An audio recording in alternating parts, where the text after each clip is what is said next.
L'histoire de toute société jusqu'à nos jours n'a été que l'histoire de lutte de classe.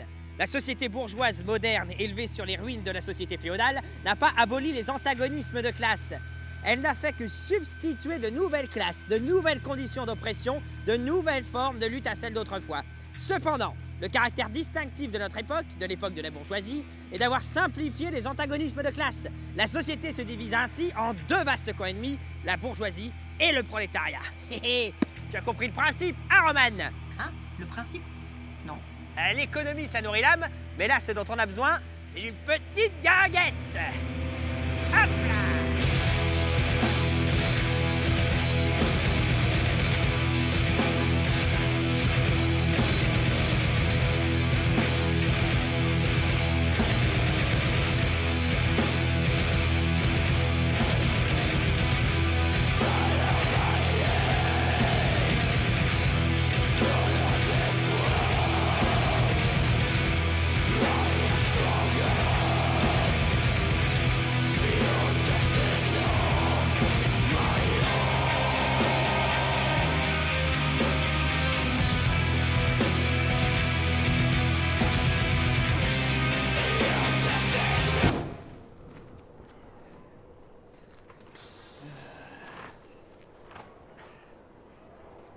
Tu t'appelles pas vraiment Mars le Fou, hein?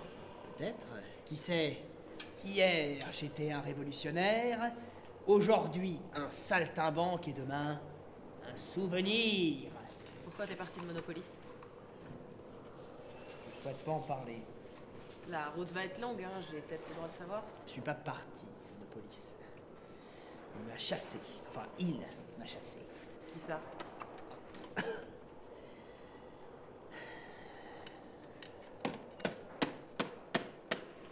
Lord Adam.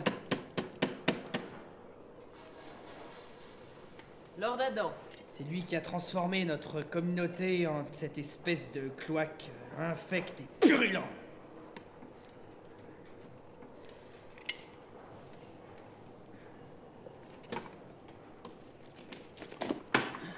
Hey! Hey! Mais qu'est-ce que tu fous? Je vais chercher du feu. Attends, je vais t'aider. Non, tu restes là. Tu restes là. Ok.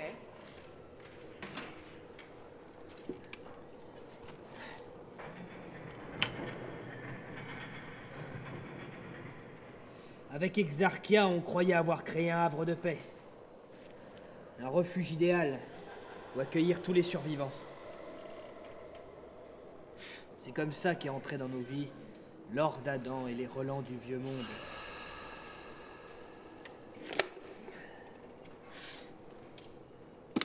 Tu sais quel est le plus gros vice de l'humanité, Roman? L'alcool? Non, l'orgueil.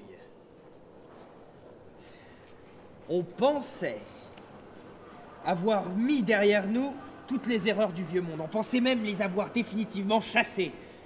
Alors, quand Lord Adam a débarqué avec sa gueule d'ange et ses paroles habiles,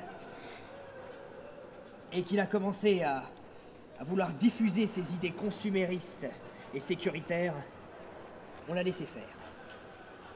Comment cette espèce de petit parasite à grande gueule pouvait mettre en danger l'existence de notre communauté? Mais ces idées ont fait du chemin. Et quand des riders ont menacé l'intégrité de notre cité, il s'est proposé de la défendre. Le village a voté pour lui, et ça lui a permis de prendre les pleins pouvoirs, de s'imposer en juge, avocat, banquier, chef de guerre. Les pleins pouvoirs. Et quand la menace fut écartée et qu'il a fallu les rendre, il a refusé. On a essayé de lutter, de l'empêcher, de reprendre le pouvoir, mais c'était déjà trop tard. La population était derrière lui et on n'a rien pu faire. Exarchia a grandi comme une bête vorace. Et moi, j'ai été accusé de trahison. Adam m'a brisé les jambes et m'a chassé hors de la cité. Plus tard, j'ai appris qu'il avait rebaptisé Xarkia Monopolis. Fallait s'y attendre. Les conneries pacifistes tiennent jamais la route face aux cons. Les cons, comme tu dis, sont en chacun de nous. Il faut garder l'œil ouvert. Mais si l'histoire t'intéresse, dans mon sac, j'y ai noté tous les détails. Pour la prochaine fois. Il est plein de ratures. Et il n'est pas terminé, mais j'espère bien qu'un jour, quelqu'un écrira le dernier chapitre. Jean-Eudes, c'est toi? Ah, Jean-Eudes! Non, attends, il est pas dangereux! Je suis pas dangereuse, tu vas voir. Regarde-le! Pour petite chose! Regarde! Bah alors, Jean-Eudes, t'as faim? T'as faim? Regarde là-bas! Il y a une boîte là-bas! Jean-Eudes! Allez, laisse-le! Tourne-moi! Il est pas méchant, juste craintif. Quelle horreur. Il m'a suivi depuis que j'ai été chassé de Monopolis. Il n'y avait plus de place pour lui là-bas. Tu m'étonnes. Il a failli m'étrangler quand je suis sortie de tôle. Oh, lui en veut pas. Il est comme toi, il est perdu. Cassé. Il est persuadé que s'il enlève son stupide masque à gaz, il va mourir. Hé, Jean-Eudes, je t'ai déjà dit 100 fois. Tu peux l'enlever, ton masque. Y a pas de radiation ici.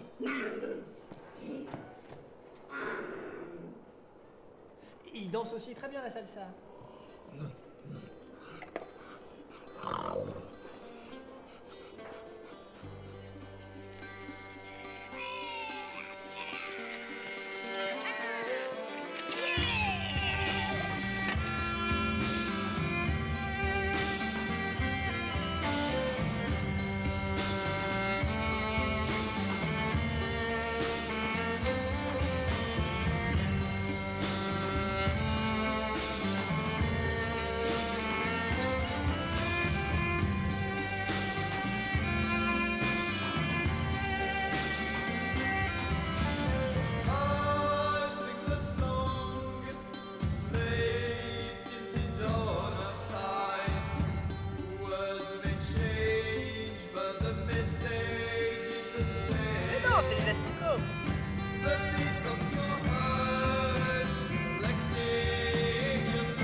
again and again.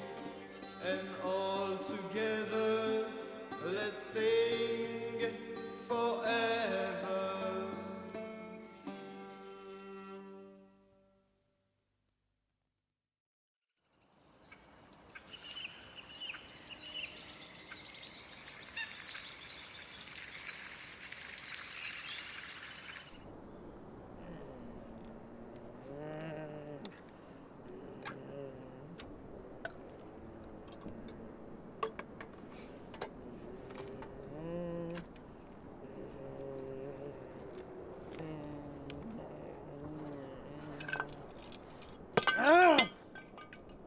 Ah, Roman! Bien dormi? J'ai rêvé de Louise. Ah! Et comment elle va? Elle dormait. Dormait. Oui. On sommeille toujours un peu dans la froide étreinte de Monopolis. C'est la dernière. Ah, va falloir refaire les réserves. Et vu la pauvreté du coin, va falloir faire ça à l'ancienne. Façon préhistorique, si tu vois ce que je veux dire. Oh, t'as une touche! T'as une touche! Vas-y, remonte, tire plus fort! Oh, la belle prise! C'est une blague. Et quoi, tu t'attendais à trouver du poisson? Oui. Ah non, Roman, ne fais pas l'enfant, on pêche. Alors, qu'est-ce que t'en penses? Je sais pas. Tu penses qu'on sera les bienvenus? Ah bah je sais pas, je connais pas leur trogne, hein. On pourrait leur filer à bouffer, ils ont l'air affamés. Ah! Oh merde! Quoi? Les miliciens de Monopolis sont sortis. Qu'est-ce qui se passe? Ah, il se passe rien. Mais j'entends un coup de feu, qu'est-ce qui se passe? Fais voir. Oh, mais y a rien à voir! Ah, y a rien à voir! Oh bah de toute façon, tu peux y aller, ils sont repartis.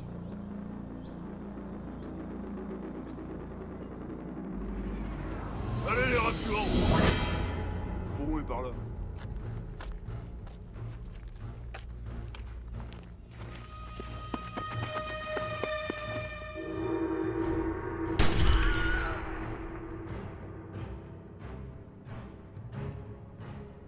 Bien joué Margaret.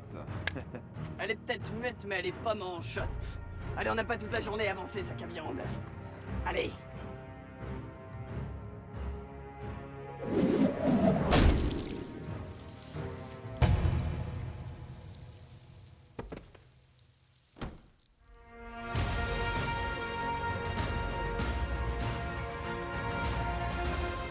Tiens, Marx le fou.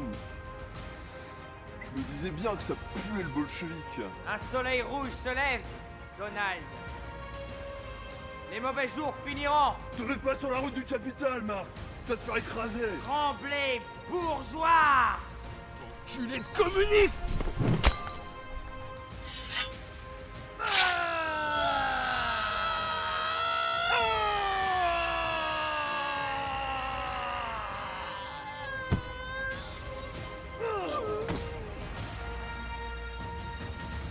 Prolétaires de tous les pays, unissez-vous!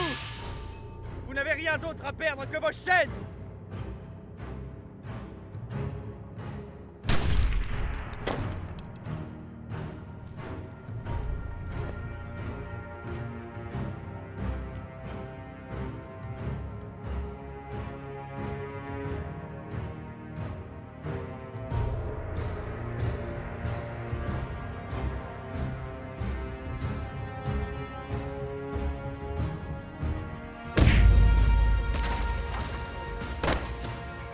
Donald, le monde se divise en deux catégories. Ceux qui collectivisent les terres et ceux qui creusent leur tombe. Toi, tu creuses. Camarades, en avant!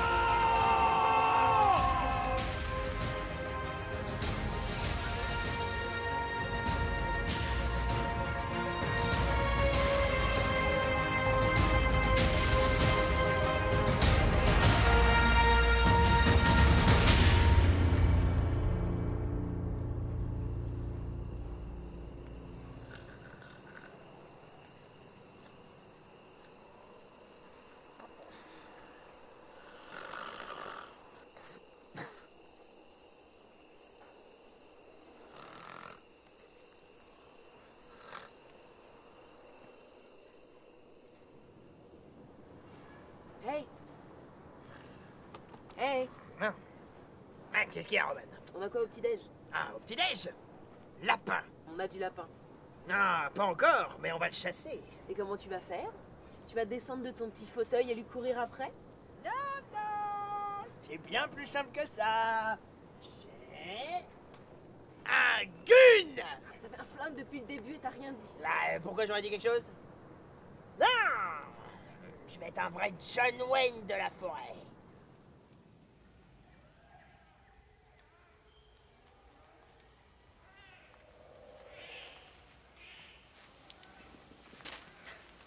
T'es vraiment sûr que ça va marcher? Quoi? La glorieuse révolution prolétaire? Bien sûr que ça a marché. Non, pas la glorieuse révolution prolétaire. Ça! Affirmatif. D'ailleurs, tais-toi un peu, tu vas faire fuir le gibier. Marx, Quoi? tu vas faire quoi quand j'aurai retrouvé Louise? Qu'est-ce que tu veux que je fasse? Je vais continuer à m'occuper des pauvres airs qui vivent dans le coin. C'est tout? Je veux dire, t'as pas envie de te venger de leurs d'Adam? Venger, moi? En fauteuil? Sinon, tu pourrais venir avec nous. Tu nous accompagnes, nous on te défend. Et puis tu nous donnes 2-3 petits conseils spécial Marx.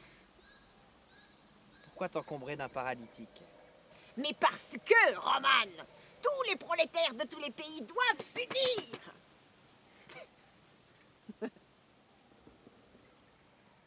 Tu sais, avant tout ça, avant que tout se casse la gueule, je pensais que ça pouvait pas être pire. Mais maintenant, petit à petit, je commence à croire à ce que tu dis, je pense que ça vaut le coup. Au moins d'essayer, tu vois. Et bah pour ça, rien de tel qu'une bonne révolution. Et approche, Roman. Je vais te donner le secret d'une bonne révolution. Le secret d'une bonne révolution, c'est... Lâche ton flingue, estropié! Moufte pas la gouge. Allons, on peut discuter. Vous êtes sur les terres du roi Auguste! Ouais, bien dit. Et il est interdit de chasser sur les terres du roi Auguste. Et c'est qui le roi Auguste? État d'emmerde pour vous, les gueux! État d'emmerde! T'inquiète pas, c'est des crétins, on sera sortis au crépuscule, ils sont pas dangereux.